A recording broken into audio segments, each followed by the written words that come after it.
क्या कर रहे थे हम लोग? वही जो करते कहते और सुनते चले आ रहे हैं कि ध्यान में ही ज्ञान है।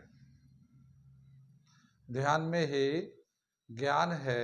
जो देगा ध्यान उसी को मिलेगा ज्ञान, और जितना देगा ध्यान उतना ही मिलेगा ज्ञान। थोड़ा ध्यान थोड़ा ज्ञान, ज़्यादा ध्यान ज़्यादा ज्ञान, क्योंकि ध्यान में ही ज्ञान है। मैं साबिर अली और आप देख रहे हैं ILC से अली क्लासेस, जो अलीगढ़ बेस्ड नीट जेई का रेजिडेंशियल कोचिंग क्लास है। ठीक है, साथ ही AMU जामिया और दूसरे यूनिवर्सिटी के दूसरे एंट्रेंस की भी तैयारी कराते हैं, जैसे 9th 11th diploma engineering, BSc nursing, CET CUET वगैरह वगैरह की तैयारी होती है। तो जो लोग तैयारी करना चाहते हैं वो कांटेक्ट कर सकते हैं। ऑनलाइन ऑफलाइन दोनों ही मोड अवेलेबल है। ऑनलाइन अगर आप घर बैठ के चाहते हैं कि अलीगढ़ के एक्सपीरियंस टीचर से अपने आप को तैयार करें, तो आप ऑनलाइन मोड पे जुड़ सकते हैं। वो लोग जो लोग अलीगढ़ नहीं आ सकते वो तो ऑनलाइन पे जुड़ ही सकते हैं। ठीक है, साथ ही हमारे चैनल को सब्सक्राइब कर ले, क्योंकि हम लोग AMU जामिया दूसरे यूनिवर्सिटी के जो भी इंफॉर्मेशन एडमिशन से रिगार्डेड आते रहते हैं, हम लोग अपडेट करते रहते हैं। बहुत दफ़ा ऐसा होता है कि आपको पता नहीं होता, आप किसी के चैनल को सब्सक्राइब किए हुए नहीं थे, तो आपको पता भी नहीं चलता लास्ट डेट कब निकल गया, कब टेस्ट हो गया, कब फॉर्म आया, कब गया।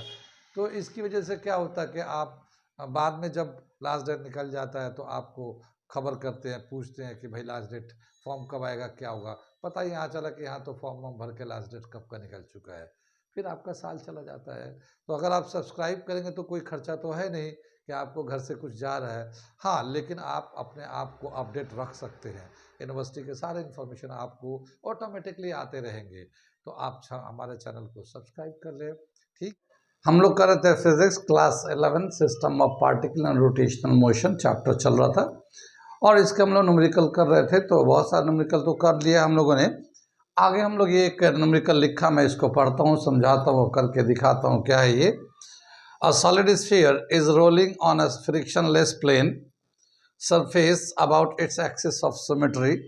Find the rotational energy and the ratio of rotational energy to the total energy. क्या बताया इस सवाल में कि एक स्फीयर है और एक स्फीयर जो ना रोल कर रहा है, इसे सरफेस पे रोल कर रहा है। स्फीयर जैसे बॉल होते हैं, छोटे बॉल होते हैं, बड़े बॉल होते हैं, तो उसका जो बॉडी जो है स्फीयर जो है सरफेस पे रोटेट कर रहा है, मूव करते जा रहा है। ठीक है, तो इसका कितना रोटेशनल एनर्जी होगा। रोटेशनल मोशन है तो रोटेशनल काइनेटिक एनर्जी भी बोल सकते हैं। तो पहले तो हमें रोटेशनल काइनेटिक एनर्जी निकालना है या रोटेशनल एनर्जी निकालना है। फिर इसका एक तो रोटेट कर रहा होगा बॉल, अब फिर एक जगह से दूसरी जगह जा रहा हो तो ट्रांसलेटरी मोशन भी है, तो उसकी वजह से काइनेटिक एनर्जी भी होगा। तो फिर टोटल एनर्जी कितना होगा, rotational kinetic energy plus translatory kinetic energy, तो दोनों मिला के टोटल एनर्जी कितना है, और उसका फिर रेशियो भी लेना है हमें सवाल के हिसाब से।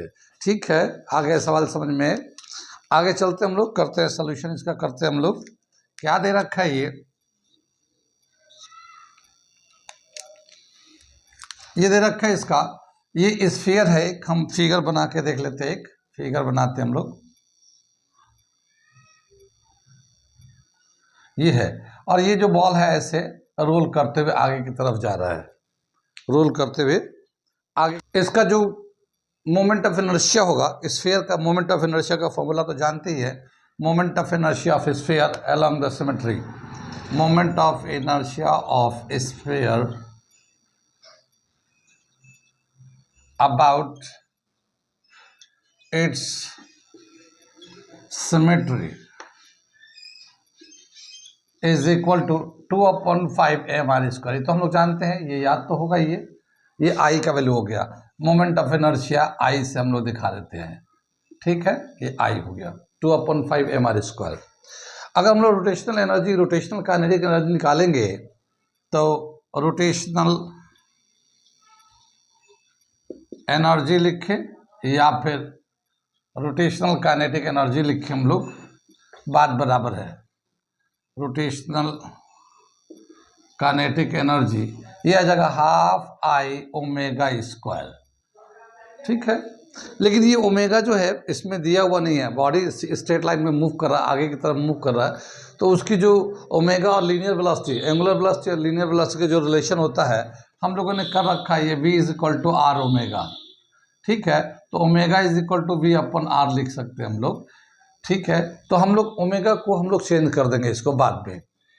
अब क्या बताए, इसका जो वैल्यू है, इसका वैल्यू डालते हैं 1/2 मोमेंट ऑफ इनर्शिया का जो वैल्यू है ये है 2/5 mr²।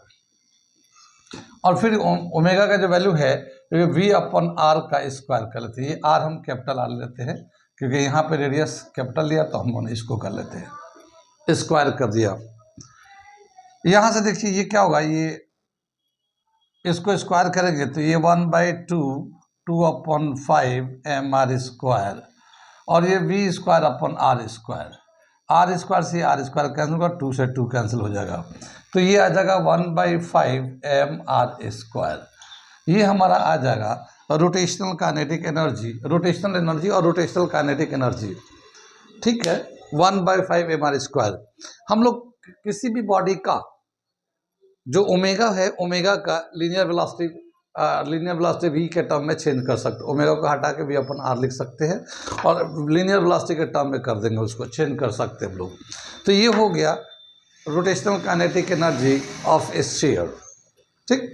अब हमें बताया गया टोटल काइनेटिक एनर्जी कितना होगा, तो जब एक बॉल जो घूम रहा होगा तो एक तो रोटेट कर रहा होगा, फिर साथ ही साथ डिस्टेंस में जा रहा होगा, तो टोटल एनर्जी जो होगा रोटेशनल काइनेटिक एनर्जी भी होगा प्लस ट्रांसलेटरी काइनेटिक एनर्जी भी है। तो हम लोग इसको क्वेश्चन को मिटाते हैं और उसे टोटल एनर्जी निकालते हैं।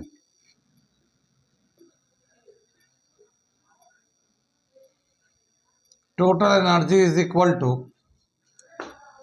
Translatory kinetic energy plus rotational kinetic energy. Translatory kinetic energy का वैल्यू होता है 12 mv², ये तो हमारा ट्रांसलेटरी काइनेटिक हो जाएगा। और रोटेशनल काइनेटिक एनर्जी का वैल्यू होगा, ये हम लोगों ने यहाँ पे डिराइव कर रखा है, तो 1/5 mr², ठीक है। एलसीएम ले लेंगे तो कितना आ जाएगा, 10 आ जाएगा, 5 mr² प्लस 2 mr²। एलसीएम लेके ये 2 से करो तो 5 आ जाएगा, 5 से करो तो 2 आ जाएगा, ये आ जाएगा 7/5 mr²। तो ये आ गया टोटल काइनेटिक एनर्जी, कितना, 7/5 mr²। ये टोटल। जब भी कभी एक स्फेरिकल बॉडी को रोल कराएंगे तो रोटेशनल काइनेटिक एनर्जी हो जाएगा 1/5 mr², टोटल हो जाएगा 7/10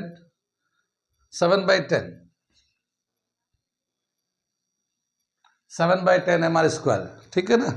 7/10 mr total energy, rotational plus translatory total energy 7/10 mr² जाएगा। और अब हम इसका रेशियो ले लेते हैं, rotational kinetic energy to the total kinetic energy का रेशियो लेते हैं, तो कितना आएगा, इसको मैं लिखता हूँ, पहले इसको मिटा दो, इतना समझ में आ गया आपका। इसे मैं मिटाता हूँ, रेशियो ऑफ रोटेशनल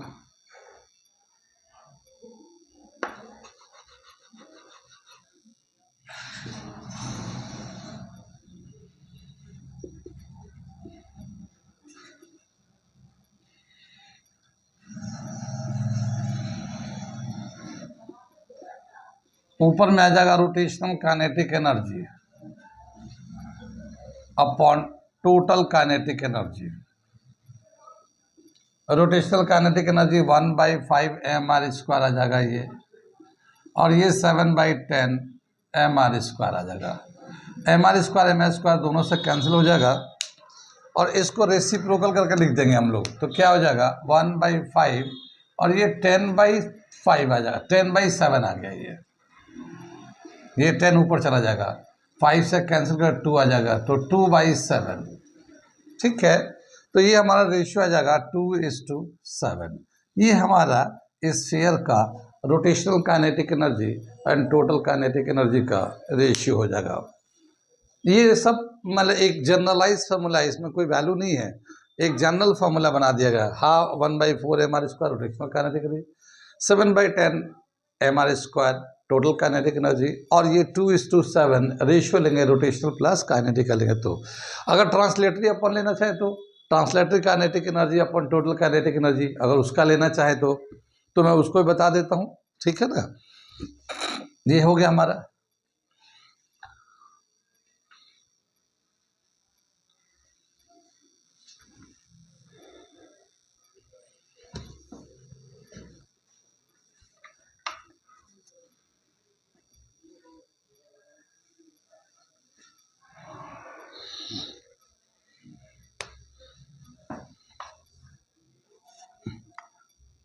रेशियो लेते हैं किसका,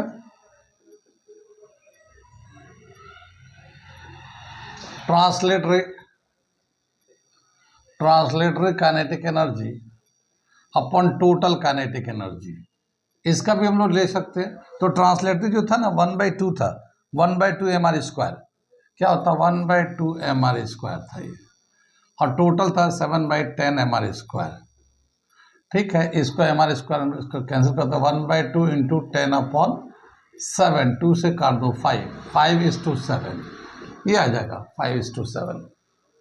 ठीक है, ये जो टोटल है ये 7 है, तो 2 तो, और इसमें जो 2 जो है ये तो रोटेटरी काइनेटिक एनर्जी है, और 5 जो है ना ट्रांसलेटरी काइनेटिक एनर्जी है।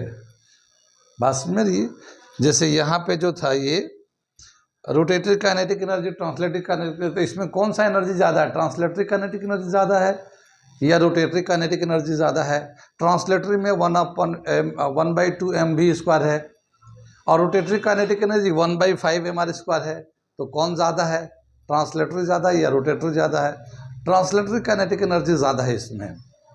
ठीक है, मैं यहाँ पे फिर से लिख के दिखाता हूँ इसको, एक चीज़ को बताना चाह रहा हूँ अलग से। मैं ये सारी चीज़ों को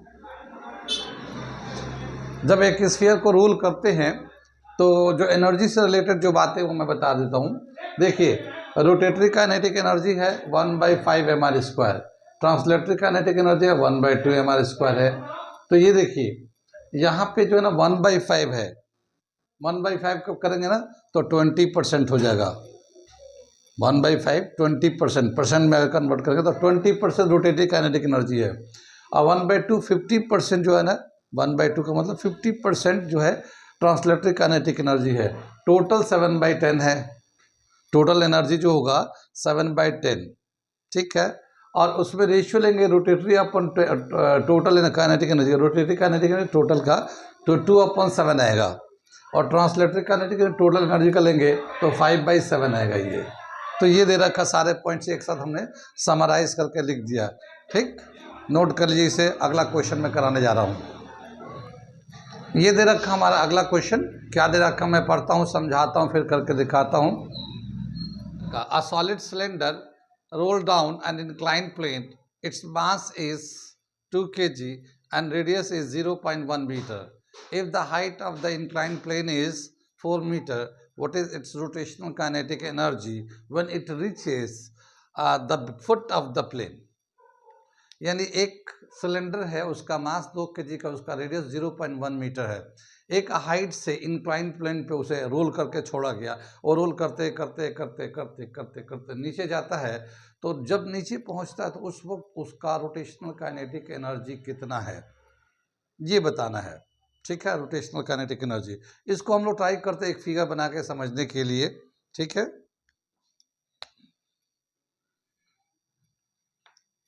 ये हम लोगों ने एक फिगर बना के समझा रहा है। जैसे ये एक इंक्लाइन प्लेन है और एक ये सिलेंडर है, ऐसे रोल करते हुआ जाएगा। ठीक है, इसकी हाइट जो है 4 मीटर के है। तो यहाँ से जब ये रोल करते करते जब यहाँ पे पहुँचेगा तो उस वक्त उसका तो रोटेशनल काइनेटिक एनर्जी कितना होगा। कितनी बात समझ में, सवाल समझ में आ गया। ये फिगर से ये रोल करते करते करते नीचे जाएगा तो कितना होगा रोटेशनल काइनेटिक एनर्जी जब इस हाइट से इसको रिलीज करेंगे और नीचे पहुंचेगा तब। तो जिस वक्त ये यहाँ से यहाँ चलेगा, एक तो ये रोल कर रहा होगा ऐसे ऐसे, और साथ ही डिस्टेंस ट्रैवल कर रहा होगा, तो इसके अंदर दोनों तरह के एनर्जी होगा, रोटेशनल एनर्जी भी होगा, रोटेशनल काइनेटिक एनर्जी भी होगा, और ट्रांसलेटरी काइनेटिक एनर्जी भी होगा। ट्रांसलेटरी मतलब डिस्टेंस ट्रैवल कर रहा है और एक रोल करते जा रहा है। तो ये जो एनर्जी होगा ये इसके अंदर दोनों एनर्जी होगा। ठीक है, इसके अंदर, इस बॉडी के अंदर दोनों एनर्जी होगा।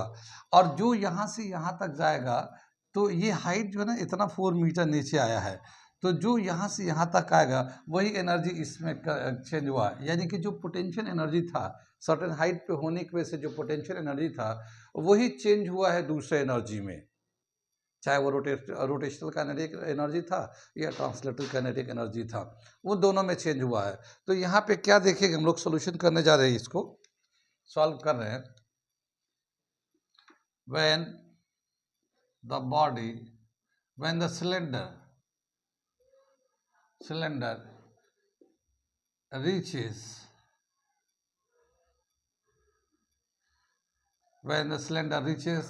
to the bottom of the plane, then the potential energy converted into rotational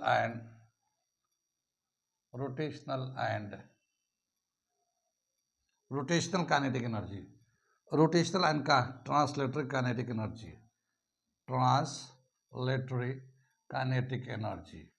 इन दोनों में कन्वर्ट होता है। According to conservation of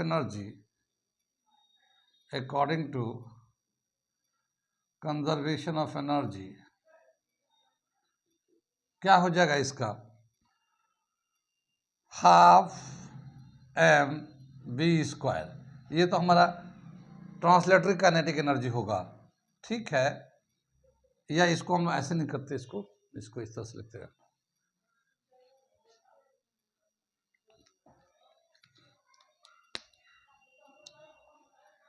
translatory kinetic energy plus rotatory kinetic energy is equal to potential energy, इसका जो potential energy है इसके बराबर होगा। ट्रांसलेटरी काइनेटिक एनर्जी 1/2 mv² है ना, 1/2 mv² plus 1/2 I⍵² is equal to mgh, ये हमारा फॉर्मूला आ जाता है।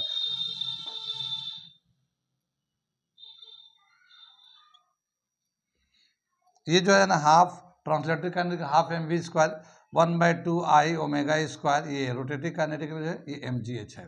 समझ में बात आ रही है। अब क्या बताया कि यहाँ पे बोला है कि what is it's rotational kinetic energy, तो ये ट्रांसलेटरी को रोटेटरी में हम लोग कन्वर्ट कर देते हैं। हमें पता है v is equal to R omega, ये रिलेशन तो हम लोग जानते हैं, v is equal to R omega होता है ये, ठीक है।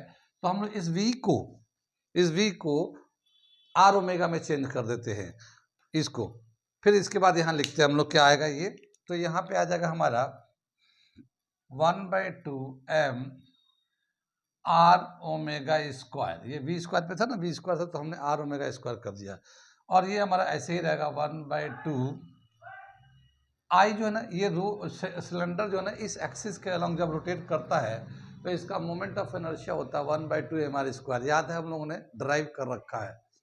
Moment of inertia of cylinder symmetrical axis है, परपेंडिकुलर एक्सिस है, टेंजेंशियल एक्सिस है, अलग अलग एक्सिस से निकाला है, लेकिन इस वाले एक्सिस से अगर रोटेट करेंगे तो ये 1/2 mr² है ये, ठीक है। और ये ⍵² तो था ही ये ⍵² रहेगा, ये mgh के बराबर है, ये mgh, ठीक। यहाँ पे देखते हम लोग स्क्वायर करेंगे तो 1/2 mr²⍵², यहाँ पे आ जाएगा 1/2 1/4 mr²⍵² is equal to mgh, ठीक है। तो ये है 1/2 mr² ⍵², 1/2 mr², 1/4 mr²⍵²। इसका जब एलसीएम लेंगे तो ये 4 आ जाएगा, ये 2 mr²⍵², फिर ये आ जाएगा mr²⍵² is equal to mgh, ये 2 और प्लस 1 3, तो ये आ जाएगा 3 mr²⍵²/4 is equal to mgh। मैं थोड़ा क्वेश्चन मिटा दूँ, क्वेश्चन की जरूरत नहीं है, इसका हमारा मास दे रखा ही है, मास दे रखा 2 kg का, और रेडियस दे रखा है इसका 0.1 मीटर का। ठीक है, तो हम लोग इसको यूज कर लेंगे। इसको जब लिखेंगे हम लोग यहाँ पे कितना जगह 3m r² omega square upon 4mgh इसके बराबर हो जाएगा। यहाँ पे m से m कैंसिल कर देते हैं और कैंसिल करने के बाद ओमेगा स्क्वायर का वैल्यू निकालते हैं। तो ओमेगा स्क्वायर एंगुलर वेलोसिटी का जो होगा ओमेगा स्क्वायर इक्वल टू 4/3, ये 4/3 इधर जाके साइड चीज का, ये ऊपर जाएगा, ये नीचे जाएगा। ठीक है ना, और ये GH है, ये GH है, और ये जो है ना r² नीचे आ जाएगा ये। तो omega square equal to 4/3 GH अपन r², ये हमारा ओमेगा स्क्वायर का वैल्यू हो जाएगा। अब हमें निकालना है रोटेशनल काइनेटिक एनर्जी। तो इसका रोटेशनल काइनेटिक एनर्जी का फॉर्मूला लिखते हैं पहले हम लोग। Now rotational kinetic energy is equal to half I omega square, half I omega square. इसका हाफ तो हाफ है, ये इसको हम लोग ले लेते हैं हाफ, और इस सिलेंडर का मोमेंट ऑफ इनर्शिया होगा 1/2 mr², ये हो गया। और ओमेगा स्क्वायर का हम लोग वैल्यू यहाँ से डाल देते हैं, तो क्या है ये 4/3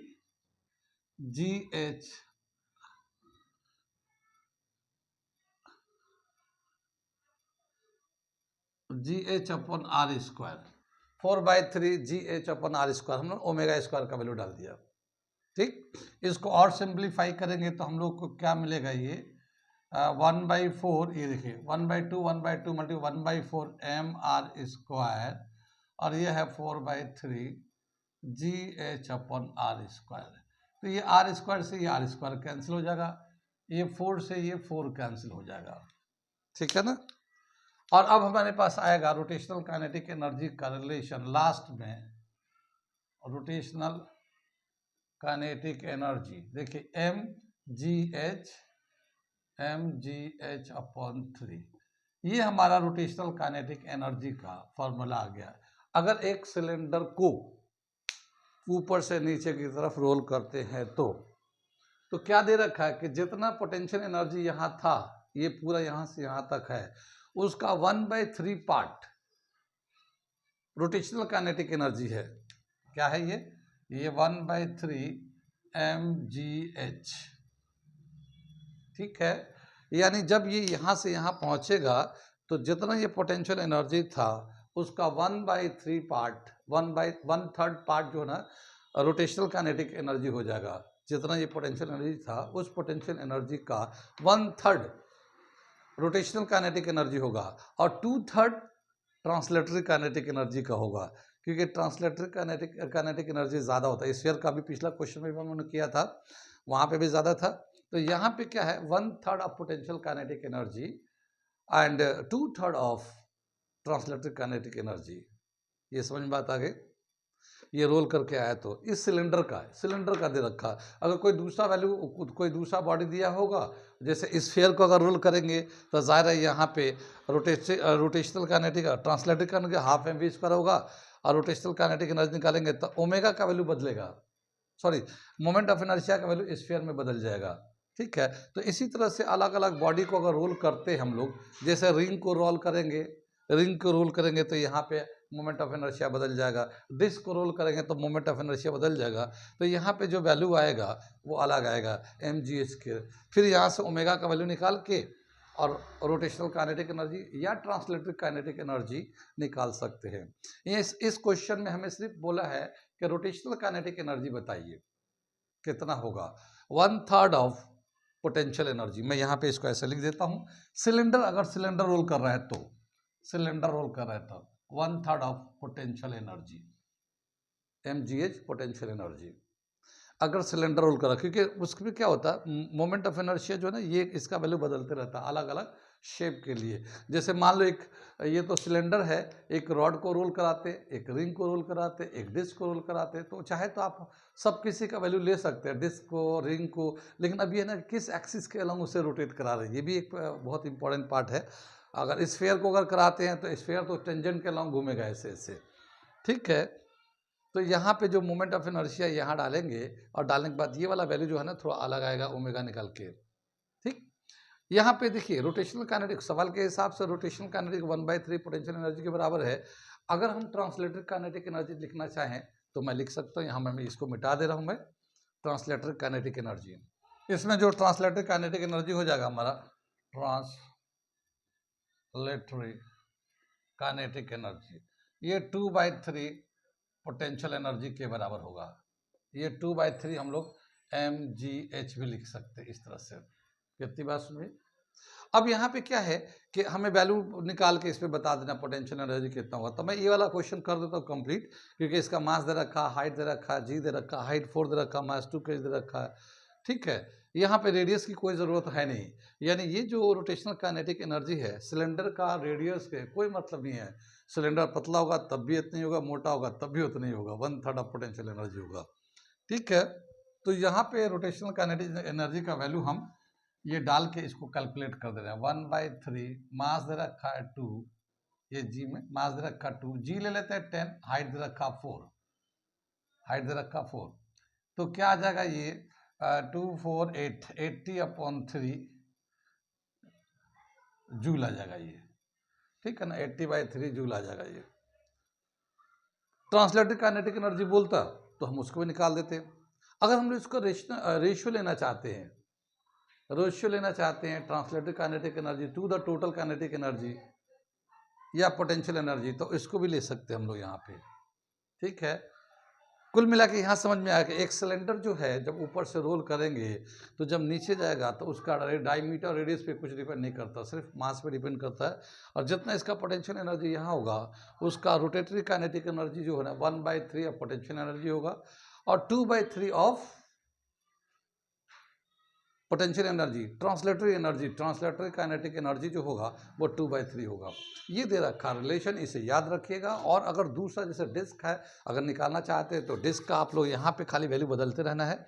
डिस्क का ये मोमेंट ऑफ इनर्शिया लिखिए यहाँ पे, रिंग का लिखिए, ठीक है, स्फीयर का लिखिए, सिंप्लीफाई करिए, ओमेगा का वैल्यू निकालिए। निकालने के बाद आप उसको कर सकते हैं। मैं एक चार्ट दे दूंगा उसको अलग से चार्ट बनाकर, फिर कभी, अभी तो क्या है ना, कभी मैं न्यूमेरिकल करा रहा हूँ टॉपिक का उसके बाद शॉर्टकट बहुत सारे जो है ना ड्राइव्ड फार्मूले जो है ना एक जगह देंगे ताकि आपको याद रहे। जैसे आपको याद रहे कि इतना पोटेंशियल इतना काइनेटिक, ये हुआ तो इसका इतना, इसका इतना, ठीक है। जैसे अभी स्फीयर का हम लोगों ने तो सरफेस पे किया था, अगर हम लोग रोल कराते तो अलग होता वो, सरफेस की बजाय अगर हम लोग किसी इंक्लाइन प्लेन पे रोल करते तो उसका अलग वैल्यू आता, ठीक है। कुछ समझ बात आ रही है? आप लोग करना चाहे तो करेगा, वरना मैं बाद में इसका एक पूरा लिस्ट तैयार करके दे दूंगा, उसमें आपको सब दिया रहेगा, ठीक। इतना समझ में आ रहा, कुछ नोट कर ले, फिर बाद में अभी हम आगे बताते हैं। आगे हम लोग एक दूसरा क्वेश्चन कराने जा रहे हैं, नोट कर लीजिए इसे। ये दे रखा अगला क्वेश्चन मैं पढ़ रहा हूँ, मैं पढ़ता हूँ, समझाता हूँ, फिर करके दिखाता हूँ। क्या दे रखा है ये, a bucket of mass 8 kg is supported by a light rope wounded around a solid, ठीक है ना, सिलेंडर, सॉलिड सिलेंडर, ठीक है ना, solid cylinder of mass 12 kg and radius 20 centimetre, 20 centimetre ये, ठीक है ना, free to rotate about its axis. A man holding the free end of the rope with the bucket and the cylinder at rest initially. Let's go the bucket freely downward in a well 50 meter deep. What is the speed of the bucket just before touching the water surface and the angular speed of the cylinder? ठीक है, सवाल समझ में आया। ये बताया क्या कि एक सिलेंडर है, उस पर रूप से ना उंडेड कर रखा है। एक जो रोप का एंड है वो फ्री एंड है, वो पकड़े हुए एक आदमी, और दूसरी तरफ एक बकेट लटका हुआ है। वो बकेट को जब रिलीज करेंगे तो वो 15 मीटर गहरा कुआं है उसमें जाएगा वो, ठीक है, 50 मीटर गहरे कुआं है, वहाँ पे बकेट जाकर टच करेगा। तो बताना है कि just before touching the bucket through the water surface, पानी के सरफेस को टच करने से पहले कितना होगा लीनियर वेलोसिटी। साथ ही वो जब रोल करेगा, सिलेंडर रोल करेगा तभी तो अनउंडेड होगा रूप, तो वो कितना होगा उसका एंगुलर स्पीड वो बताना है। इसको मैं एक फिगर बना के समझाता हूं, देखिए कैसे है। यहाँ पे दो मास है, एक तो बकेट का मास है 8 kg का और सिलेंडर का मास है 12 kg। सिलेंडर जो है उसका जो रेडियस है, जो सिलेंडर है जिस पे रोप को वुंड किया गया वो 20 सेंटीमीटर का है। तो मैं एक यहाँ पे फिगर पहले बनाता हूँ, ठीक है।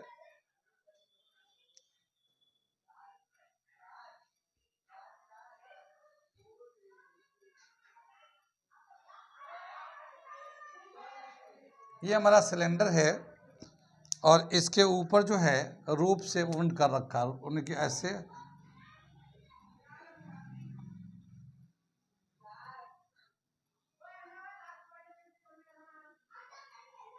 ठीक है ना। और यहाँ पे एक बकेट लगा हुआ है, यहाँ पे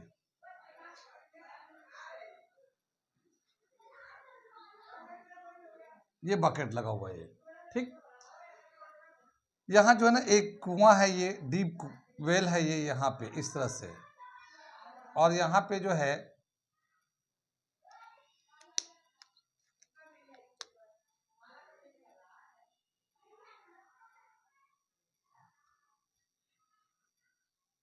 ये जो है ना कुआं, इसके 50 मीटर डेप्थ है, 50 मीटर डेप्थ है। ये जो फ्री एंड है इसको जब छोड़ेंगे तो ये जो है ना बकेट जो है ना नीचे की तरफ जाएगा। बकेट का मास है 8 kg का, मास ऑफ बकेट 8 kg दे रखा है। और मास ऑफ सिलेंडर, ये जो सिलेंड्रिकल पार्ट है जिसपे ये वुंड कर रखा है, मास of cylinder, mass of cylinder जो है MC ले लो, 12 kg का ही है। और इस सिलेंडर का जो रेडियस है वो 20 सेंटीमीटर का है, ये 20 सेंटीमीटर का है। तो बताना कि ये जब पानी में जाएगा टच करने के लिए, जब रिलीज करेंगे तो बकेट नीचे जाके पानी में जब टच करेगा तो उस वक्त उसकी स्पीड कितना होगा, ये वेलोसिटी बताना है और एंगुलर वेलोसिटी बताना है। सवाल समझ में आइए, फिगर से हमने बता दिया। ये आगे चलते इसको हम लोग करके देखते हैं। क्वेश्चन को मिटा दीजिए, जब ये रिलीज करेंगे तो कितना होगा वेलोसिटी। जब इसको हम लोग रिलीज करेंगे, जैसे इस रोप को, इस एंड को छोड़ेंगे तो ये बकेट नीचे की तरफ मूव करेगा, ये बकेट नीचे की तरफ मूव करेगा। तो जब ये मूव कर रहा होगा तो इसका जो पोटेंशियल एनर्जी है, जितने हाइट से इसको नीचे की तरफ ले जा रहे हैं, इसका जो पोटेंशियल एनर्जी है वो चेंज होगा इसके, यानी कि लीनियर काइनेटिक एनर्जी में, और साथ ही ये रोल करेगा, ये घूमेगा तो रोटेशनल काइनेटिक एनर्जी में चेंज होगा। ये कितनी बात समझ में। ये जो जाएगा नीचे की तरफ तो यहाँ से यहाँ तक जाने के लिए कितना 50 मीटर डेप्थ में जाएगा। ये डेप्थ यानी कि ये हाइट के बराबर है, ये हाइट के बराबर है। तो जब इसे रिलीज करें तो 50 मीटर जब नीचे जाएगा तो उस वक्त तक जितना लॉस ऑफ पोटेंशियल एनर्जी होगा बकेट का, वो दो एनर्जी में कन्वर्ट होगा, एक तो लीनियर काइनेटिक एनर्जी में और दूसरा रोटेशनल काइनेटिक एनर्जी में कन्वर्ट होगा, ठीक है। तो इसको हम लोग करके दिखाते हैं by conservation of loss of, solution कर रहे हैं हम लोग, इसको सॉल्यूशन कर रहे हैं। Loss of potential energy of bucket is equal to gain of linear kinetic energy plus rotational kinetic energy, rotational kinetic energy। ये linear kinetic energy of bucket कर लीजिए, of bucket plus rotational kinetic energy of cylinder, ठीक है ना। ये cylinder का rotational kinetic energy होगा, इस एक्सिस के अलोंग मूव करेगा, ये घूम रहा होगा, जब नीचे जाएगा तो ऐसे घूमता जाएगा ये, ठीक है। Rotational kinetic energy of cylinder, linear kinetic energy of bucket, ठीक है। इसका लॉस ऑफ पोटेंशियल एनर्जी क्या आ जाएगा, ये mgh। लेकिन ये मास किसका है, इसका बकेट का मास होगा, तो मास ऑफ बकेट ले लेते हैं, यहाँ पे mb कर देते हैं हम लोग, मास ऑफ बकेट gh। ये जी है, ये हाइट है। लीनियर काइनेटिक एनर्जी कितना जगह, half mass of bucket velocity square, ठीक है ना, हाफ mv स्क्वायर होता है। फिर ये मिलेगा हाफ आई ओमेगा स्क्वायर। लेकिन ये जो मोमेंट ऑफ इनर्शिया निकालेंगे ये सिलेंडर का लेंगे, ये moment of inertia of cylinder, ठीक। अब इसको क्या देखते हैं हम लोग, इससे पहले हम लोग लीनियर वेलोसिटी निकालना है, तो ये क्या करेंगे, ये half M B V square, ये तो ऐसे ही रहेगा, और ये आ जाएगा 1/2 moment of inertia of cylinder along the symmetrical axis जो होगा ना, 1/2 mass of cylinder into R square. इसके अलोंग लेते हैं ना, सिलेंडर के एक्सिस के अलोंग, इस वाले एक्सिस के अलोंग लेते हैं, तो ये वो आता है हाफ एम आर स्क्वायर। तो ये हम लोगों ने मास ले लिया, सिलेंडर का मास ले लिया, इसका रेडियस ले लिया, और ये ओमेगा की स्क्वायर की जगह पे क्या ले लेंगे, V square upon are square. ये है ना हमारा relation, v is equal to R omega होता है, ये आर ओमेगा होता है, तो इसकी वजह से omega square equal to we upon are square आ गया, ठीक है। ये हमारा एम जी एच, ये एम जो ना बकेट का ही है, यहाँ से आर स्क्वायर को कैंसिल कर लेते हैं, ये आ जाएगा 1/2 mass of bucket velocity square 1/4, ये 2 से 2 multiply mass of cylinder velocity square, ठीक है। 1/2 दोनों में से कॉमन निकाल लेते हैं, या फिर एलसीएम कर देते हैं हम लोग, एलसीएम ले लेंगे तो ये कितना आ जाएगा, पहले 1/2 वेलोसिटी स्क्वायर को कॉमन ले लेते हैं, तो mass of the bucket 1/2 mass of cylinder आ जाएगा, ये एलसीएम ले लेते हैं हम लोग, 1/2 v square twice mass of bucket mass of cylinder upon 2 आ जाएगा, ये 2 को बाहर निकाल लेते हैं इसके साथ, तो ये आ जाएगा हमारा 1/4 V square twice mass of the bucket plus mass of cylinder, ये ऐसे दे रखा हमारा, ये एम जी एच और ये मास ऑफ द बकेट है, एम बी कर लिया, ठीक है। आगे चले हम लोग,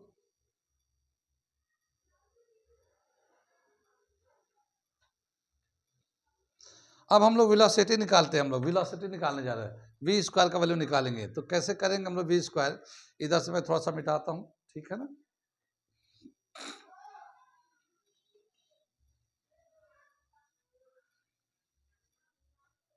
अभी मैं करा रहा हूँ, ये खत्म हो जाएगा, ये थोड़ा बड़ा सवाल है।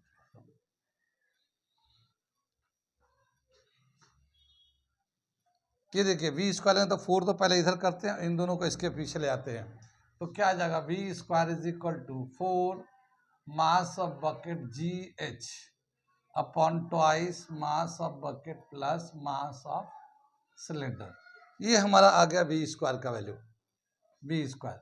और अगर वी का वैल्यू लेना चाहते हैं हम लोग तो रूट डाल देते हैं, तो क्या आ जाएगा, v is equal to root 4 mass of bucket G H 4 mgh upon twice mass of the bucket plus mass of the cylinder, ये हमारा ये रिलेशन आ गया। यानी जब भी कभी इस तरह का सवाल होगा कि एक सिलेंडर पे कोई रोप वायर कर रखा, बकेट लगा हुआ, नीचे छोड़ेंगे, नीचे जगह पानी पे या कहीं पे भी जाएगा, तो ऐसे कंडीशन में यहाँ से जो लॉस ऑफ पोटेंशियल एनर्जी होगा mgh, वो 2 पार्ट में कन्वर्ट होगा, एक लीनियर काइनेटिक एनर्जी और एक रोटेशनल काइनेटिक एनर्जी, इस तरह से रिलेट करेंगे। और इसको जो हम लोग वेलोसिटी में एंगुलर वेलोसिटी को हटा के खाली लीनियर वेलोसिटी में कन्वर्ट करेंगे, तो ये रिलेशन आ जाएगा। लीनियर और एंगुलर वेलोसिटी को आसानी से हम लोग चेंज कर सकते हैं, जानते ही हम लोग रिलेशन। तो ये आ गया v is equal to 4 mgh, m जो बॉडी ऊपर से गिर रहा है उसका मास g और हाइट लेंगे, और twice mass of the bucket into mass of cylinder, ये हमारा रिलेशन आ गया। अब इसमें हम लोग वैल्यू डाल के, जो भी वैल्यू दे रखा है उसको हम लोग डाल के सिंप्लीफाई कर सकते हैं, और अगर लीनियर वेलोसिटी मिल गया है तो एंगुलर वेलोसिटी मिल जाएगा। क्वेश्चन में हमने एंगुलर वेलोसिटी पूछा है, क्योंकि linear velocity v is equal to R omega है, तो omega is equal to v by R. R किसका चाहिए, R radius of the cylinder चाहिए, रेडियस ऑफ सिलेंडर कितना है 20 सेंटीमीटर, ठीक है। तो मैं इसे कैलकुलेट कर देता हूँ, मगर ये वाला जो फॉर्मूला है बहुत इंपॉर्टेंट है, ये याद रखिएगा इस तरह के अरेंजमेंट के लिए, ठीक है ना, कि इस तरह से अरेंजमेंट जो क्वेश्चन होते हैं उसके लिए। ठीक, अब मैं इसको वैल्यू डाल के आंसर को कैलकुलेट कर देता हूँ। ये समझ में आ गया कैसे डराइव किया। यहाँ पे हम लोग वेलोसिटी निकालते हैं, v is equal to 4 mass of the bucket GH twice mass of the bucket mass of the cylinder root में। ठीक है, तो ये 4 है, मास ऑफ द बकेट कितना है यहाँ पे 8 kg, जी का वैल्यू 10 ले लेते हैं और हाइट कितना है तो 50 मीटर से इसे ड्रॉप कर रहे हैं। ठीक है, यहाँ पे जो दे रखा है इसका twice mass of the bucket, तो मास ऑफ द बकेट जो है ना 8 दे रखा है ये, और मास ऑफ सिलेंडर ये 12 दे रखा है, इसका रूट डाल देते हैं हम लोग। ठीक है, ये 8 2 जा 16 12 kg है, 16 and 12 28, तो ये आ जाएगा हमारा 4 8 10, ये सब मल्टीप्लाई में है, नीचे 28 आ गया, 4 से काट देते हैं, 4 7 दा 28। ठीक है, तो ये कितना 5 8 दा 40, 4000 अपॉन 7 मीटर पर सेकेंड, ये हमारा आ जाएगा। इस तरह से निकाल लेंगे। और अगर हमें एंगुलर वेलोसिटी नहीं जाता, omega is equal to we upon R से निकाल लेंगे। वी का वैल्यू कितना है 4000 अपॉन 7, ये रूट में है, और इसका जो रेडियस होगा, रेडियस ऑफ सिलेंडर, ये सेंटीमीटर में दे रखा है, तो इसको हम लोग मीटर में करेंगे तो ये हम लोग 100 से डिवाइड कर देंगे, तो एंगुलर वेलोसिटी आ जाएगा, यहाँ से कैलकुलेट कर देंगे। तो ये था हमारा रिलेशन इस तरह का वेलोसिटी निकालने का। ये वेलोसिटी का फॉर्मूला याद रखिएगा, ये अक्सर ऐसे सवाल में इतना लंबा कर नहीं पाएंगे, तो ये करा आपका रेडीमेड रहेगा तो बहुत फ़ायदा करेगा।